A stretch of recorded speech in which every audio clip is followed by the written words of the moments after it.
Gram सभा सूरज के प्रधान पद प्रत्याशी सुरलाल मौर्य जी को भारी मतों से विजयी बनावे और अपने गांव में विकास की गंगा बहावे।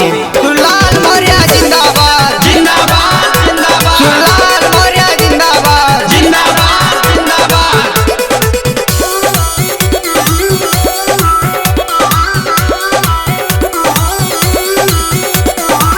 अब की चुनाव में अपना क्षेत्र गांव में चाचा सुरलाल जी के रैहाला गांव में।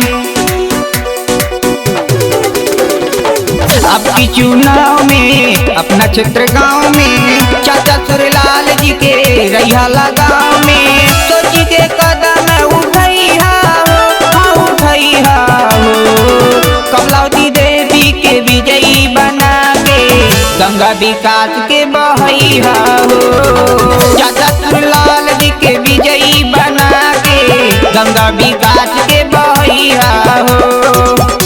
जी हाँ, कहते हैं एक चुने नेक चुने, एक चुने नेक चुने और चुने उसी को जो आपकी सुने।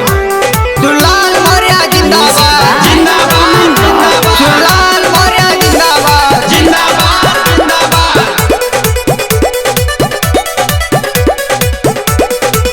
होई विकास हो पूरा होई आस हो, योजना के लाभ सब पाई कि सुना माता बहना भाई हो कि होई सब कर भलाई हो।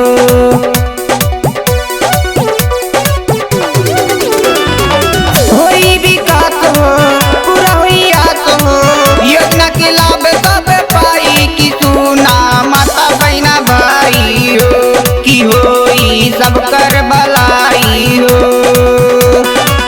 सोची के कदम उठैहा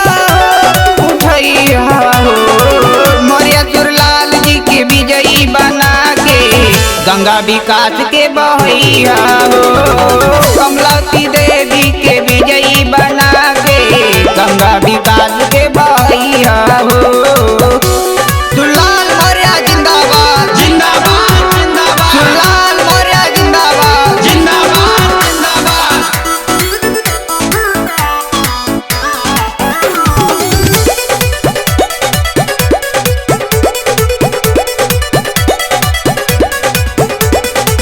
नेता न हवे चाचा हवे ही बेटा, गौवा के सबके चाहे ताई अब की नहीं के चेता हो, बनावा इनके विजेता हो।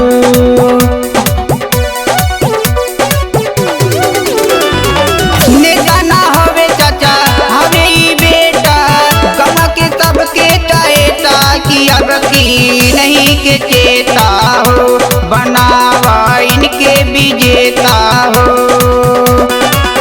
सोच के कदम उठैहा हो, चाचा सुरलाल जी के विजयी बना के गंगा विकास के बहैया हो। कमलावती देवी के विजयी बना के गंगा विकास के बहैया हो।